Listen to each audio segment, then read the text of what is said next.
नमस्कार दोस्तों, जय हिंद। मैं इंदु स्वागत करती हूँ आप सभी का आरएनस अकेडमी के यूट्यूब प्लेटफॉर्म पे, जहाँ आपको तैयारी कराई जाती है शिक्षा विभाग और अन्य विभागों की, जिसमें आपको मिलता है एनसीईआरटी किताबों का निचोड़, प्रीवियस ईयर का क्वेश्चन पेपर और सिलेबस के अकॉर्डिंग आपको कंटेंट भी प्रोवाइड कराया जाता है। हमारी जो सीरीज चल रही है साइकोलॉजी की प्रैक्टिस सेट की, उसमें आज का टॉपिक है समाधान तथा अन्वेषक।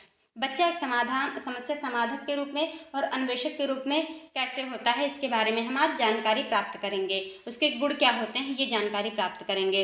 तो चैनल को सभी लोग सब्सक्राइब कर लीजिएगा, लाइक और शेयर कीजिएगा। चलते हैं फर्स्ट क्वेश्चन पे, लेकिन उससे पहले हम समझते हैं कि बच्चा एक समस्या समाधान के रूप में होता है तब, और बच्चा एक वैज्ञानिक अन्वेषक के रूप में होता है तब उसके गुण क्या होते हैं। देखिए, जब वो समस्या समाधान के रूप में होता है तो बच्चे में क्या गुण आते हैं। बच्चे में आत्म पहचान का गुण विकसित हो जाता है। वो अपनी कमियों को स्वीकार करता है और उनको दूर करने के बार बार प्रयास करता है। इसी को क्या कहते हैं, समस्या समाधान के रूप में। स्वयं से दूर करने के लिए वो प्रोत्साहित होता है, ना कि कोई दूसरा उस समस्या को समाधित करता है। अगर एक अन्वेषक के रूप में बच्चा होता है तब बच्चा क्या करता है कि बच्चा अपने ज्ञान और अनुभव के माध्यम से किसी समस्या के प्रत्येक पहलू को जानने लगता है तथा स्वयं ही समस्या का समाधान खोज लेता है। तब बच्चे में क्या एक वैज्ञानिक अन्वेषक के गुण आने लगते हैं तथा वह अपनी समस्याओं का स्वयं समाधान करने लगता है। आते हैं फर्स्ट क्वेश्चन पे। फर्स्ट क्वेश्चन क्या है कि शिक्षार्थियों का आत्मनियमन किसकी ओर संकेत करता है। तो शिक्षार्थियों का आत्मनियमन जो होता है वो किसकी ओर संकेत करता है। विद्यार्थियों के व्यवहार के लिए विनियम बनाना, विद्यार्थी निकाय द्वारा बनाए गए नियम विनियम। सी, स्व अनुशासन और नियंत्रण। डी, अपने सीखने का स्वयं पर्यवेक्षण करने की उनकी योग्यता। तो ऑप्शन नंबर डी। अभी हमने पढ़ा है कि आत्मनियमन मतलब समस्या समाधान और अन्वेषक के रूप में होगा तो बच्चा क्या करेगा, अपने सीखने का स्वयं पर्यवेक्षण करने की उसकी योग्यता ही आत्म नियमन कहलाती है। तो ऑप्शन नंबर डी बिल्कुल सही आंसर है। आते हैं अगले क्वेश्चन पे।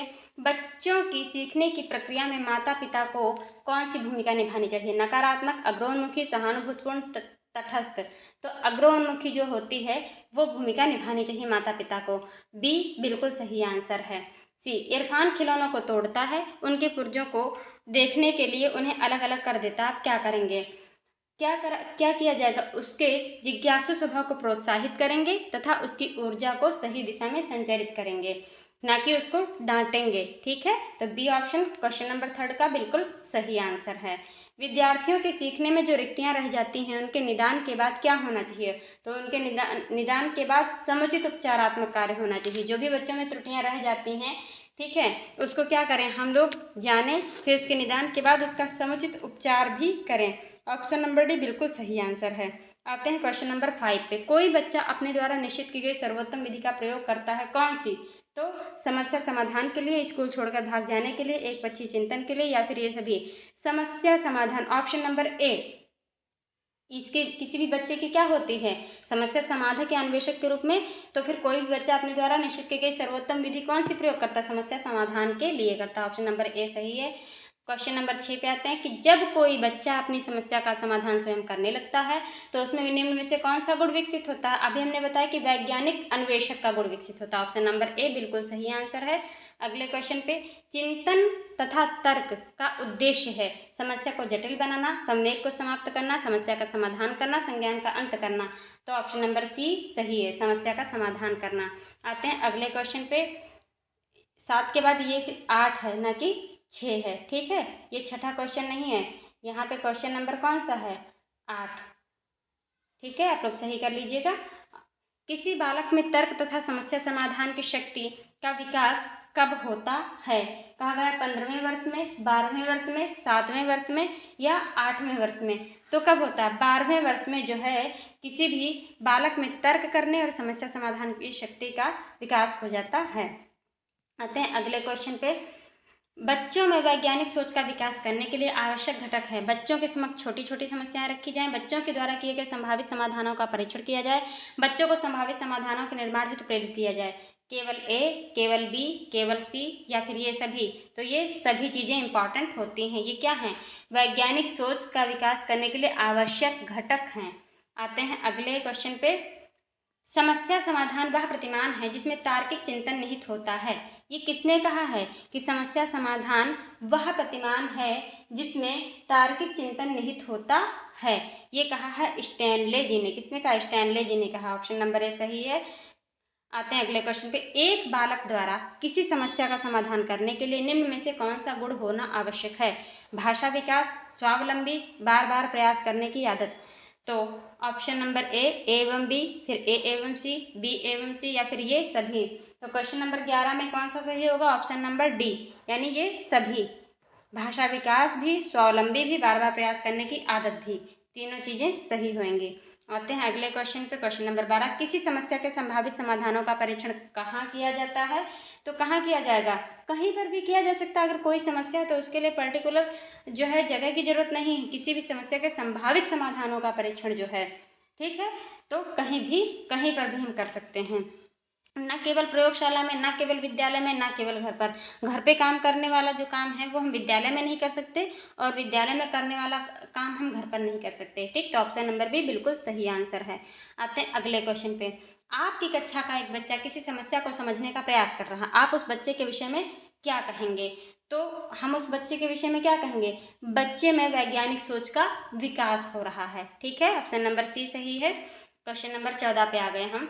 एक बच्चा अपने खिलौनों को तोड़कर उन्हें पुनः नए तरीके से जोड़कर कई प्रकार की वस्तुएं बना लेता है। उस बालक के संदर्भ में आपकी क्या राय है?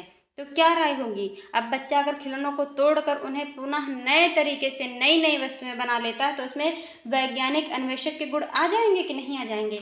बच्चे में वैज्ञानिक अन्वेषक के गुण हैं और इसमें विकास के लिए उसे प्रोत्साहित किया जाना चाहिए। ऑप्शन नंबर बी बिल्कुल सही आंसर है। Question number 15। एक बच्चा माचिस खाली डिब्बों से कई प्रकार की वस्तुएं बनाकर खेलता है, उस बच्चे के संदर्भ में क्या राय है? तो उस बच्चे में भी क्या है? वैज्ञानिक अन्वेषक के गुण हैं, गुणों का विकास हो रहा। ऑप्शन नंबर ए सही है 15 में। आते हैं अगले क्वेश्चन पे कि बालक में वैज्ञानिक अन्वेषक के गुणों का विकास क्यों किया जाना चाहिए?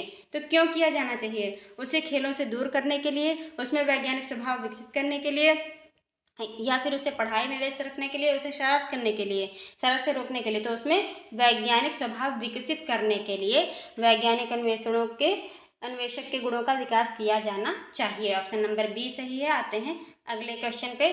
अध्यापिका ने ध्यान दिया कि पुष्पा अपने आप किसी एक समस्या का समाधान नहीं कर सकती है, फिर भी वह एक वयस्क या साथी के मार्गदर्शन की उपस्थिति में ऐसा करती है। इस मार्गदर्शन को क्या कहते हैं?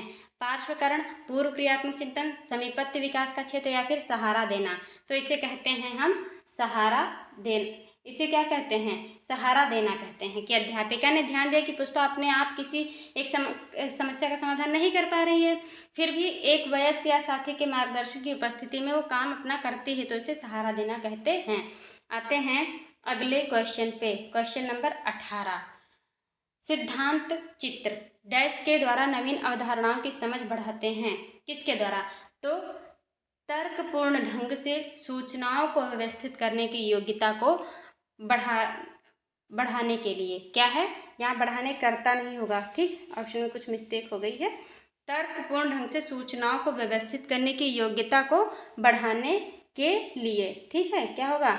बढ़ाने के लिए जो होगा सिद्धांत चित्र के द्वारा नवीन अवधारणाओं की समझ बढ़ाते हैं। ऑप्शन नंबर डी सही आंसर है। आते हैं अगले क्वेश्चन पे। निम्नलिखित में से समस्या समाधान को क्या बाधित नहीं करता है? क्या बाधित नहीं करता है? ठीक है, तो इसमें समस्या समाधान को क्या बाधित नहीं करेगा? अंतर्दृष्टि, इंसाइट, मानसिक प्रारूपता, मेंटल सेट्स, मोर्चाबंदी, इंट्रेचमेंट, या फिर निर्धारण, फॉक्सेशन। क्या सही वो नहीं करेगा? अंतर्दृष्टि जो होती है वो बाधित नहीं करेगी। यहाँ पे नहीं पूछा गया है, ठीक है, क्या पूछा गया है? नहीं, ठीक है, तो जो अंतर्दृष्टि होती है वो समस्या समाधान को बाधित नहीं करती है। ठीक है, आते हैं अगले क्वेश्चन पे। क्वेश्चन नंबर 20 क्या कहता है कि सीता ने हाथ से दाल और चावल खाना सीख लिया है। जब उसे दाल और चावल दिया जाता है तो वह दाल चावल मिलाकर खाने लगती है। उनसे चीज़ों को करने के लिए अपने स्कीमा में दाल और चावल खाने को डैश क्या कर लिया है जो है सीता ने? अंगीकार, समायोजित, अनुकूलित या समुचितता। तो अनुकूलित कहा गया है कि किसी भी इन्वायरमेंट के अकॉर्डिंग अपने आप को अगर ढाल लेंगे तो उस इन्वायरमेंट में जिंदा रह पाएंगे, अर्थात क्या हो जाएगा? जैसे लुप्त हो जाएंगे या विलुप्त हो जाते हैं। जैसे कई सारे पशु क्या हुए, अगर जिस तरह से बढ़ती हुई अपडेटेड जनसंख्या या अपडेटेड जो चीज़ें होती गई, तो उसमें वो अपने आप को क्या एडजस्ट नहीं कर पाए, एनवायरनमेंट में अनुकूल अपने आप को नहीं कर पाए, तो वो विलुप्त हो गए। जैसे जैसे टेक्नोलॉजी बढ़ती जा रही है वैसे वैसे जो प्राकृतिक चीज़ें हैं वो क्या हैं, धीरे धीरे समाप्त हो रही हैं। इसीलिए तो अब यहाँ सीता ने हाथ से दाल चावल खाना सीख लिया है। उससे जब उसे दाल और चावल दिया जाता है तो दाल चावल मिलाकर खाने लगती है। तो चीज़ों को करने के लिए स्कीमा में उसने दाल चावल को खाने को अनुकूलित कर लिया है। ऑप्शन नंबर सी सही है। आते हैं अगले क्वेश्चन पे। डैश यानी किसके अतिरिक्त निम्नलिखित समस्या समाधान की प्रक्रिया के चरण हैं। परिणामों की आशा करना, समस्या की पहचान करना, समस्या को छोटे हिस्सों में बांटना, संभावित युक्तियों को खोजना। तो क्या करना, ऑप्शन नंबर सी, समस्या को छोटे छोटे हिस्सों में बांटना। इसके अतिरिक्त निम्नलिखित समस्या समाधान की प्रक्रिया के चरण हैं। कौन कौन से हैं, मतलब कि परिणामों की आशा करना, समस्या की पहचान करना, संभावित युक्तियों को खोजना। लेकिन समस्या को छोटे छोटे हिस्सों में बांटना, ये इसके अतिरिक्त ये तीनों प्रक्रिया के चरण हैं। ठीक है, ऑप्शन नंबर सी सही है। आते हैं अगले क्वेश्चन पे। बच्चों द्वारा की जाने वाली त्रुटियों के संबंध में निम्नलिखित में से कौन सा कथन सत्य है कहा गया है। सत्य कथन हम देखेंगे तो सत्य कथन है ऑप्शन नंबर डी। यदि एक शिक्षक कक्ष में सभी बच्चों की त्रुटियों को सुधारने योग्य नहीं है तो यह संकेत करता है कि शिक्षक शिक्षा की व्यवस्था में असफल है। शिक्षक जो है शिक्षा की व्यवस्था में क्या है, असफल है। ऑप्शन नंबर डी सही है कि बच्चों द्वारा की जाने वाली, बच्चे तो त्रुटि कर ही रहे हैं, ठीक, वो तो करेंगे ही, लेकिन इसके संबंध में अगर शिक्षक जो है कक्ष में सभी बच्चों की त्रुटियों को सुधारने योग्य ही नहीं है तो क्या वो व्यवस्था सही है, वो व्यवस्था असफल है, नहीं सही है। ठीक है, ऑप्शन नंबर डी बिल्कुल सही आंसर है। आते हैं अगले क्वेश्चन पे। अधिगमकर्ता का स्वनियमन का क्या अर्थ है, क्या अर्थ है, तो अपने सीखने का स्वयं अनुवीक्षण करने की योग्यता ही स्व अधिगमकर्ता का स्वनियमन कहलाता। अपना जो अब खुद के द्वारा सीखा गया है स्वयं का ही अन्वेषण करने की योग्यता ही स्वनियमन कहलाती है। ऑप्शन नंबर बी सही है। आते हैं अगले क्वेश्चन पे। शिक्षकों को अपने विद्यार्थियों की त्रुटियों का अध्ययन करना चाहिए क्योंकि वे प्रायः किसकी ओर संकेत करते हैं, तो वो करते हैं संकेत आवश्यक उपचारात्मक युक्तियों की ओर संकेत करते हैं कि शिक्षकों को अपने विद्यार्थियों की त्रुटियों का अध्ययन करना चाहिए। उसी प्रकार से वो उनका समस्याओं का निदान करेंगे फिर उपचार करेंगे। ऑप्शन नंबर डी सही है। आते हैं अगले क्वेश्चन पे। Question number 25। एक शिक्षिका अपने शिक्षार्थियों को सदैव इस रूप में सहायता करती है कि वे एक विषय क्षेत्र से प्राप्त ज्ञान को दूसरे विषय क्षेत्रों के ज्ञान के साथ जोड़ सकें। इससे किसको बढ़ावा मिलता है, पुनर्बलन, ज्ञान के सहसंबंध में अंतरण, वैयक्तिक भिन्नताओं या फिर शिक्षार्थी स्वायत्तता, किसको जो है बढ़ावा मिलता है, तो ज्ञान के सहसंबंध एवं अंतरण को बढ़ावा मिलता है। तो आज हमने इस प्रैक्टिस सेट में लगाए 25 क्वेश्चन और इन 25 क्वेश्चनों के साथ हम ये क्लास यही समाप्त करते हैं। मिलते हैं आपको नेक्स्ट वीडियो में। तो सभी लोग चैनल को सब्सक्राइब कर लीजिएगा, वीडियो को लाइक और शेयर कीजिएगा, कमेंट में ज़रूर बताइएगा कि वीडियो आपको कैसी लगी। Thanks for watching this video.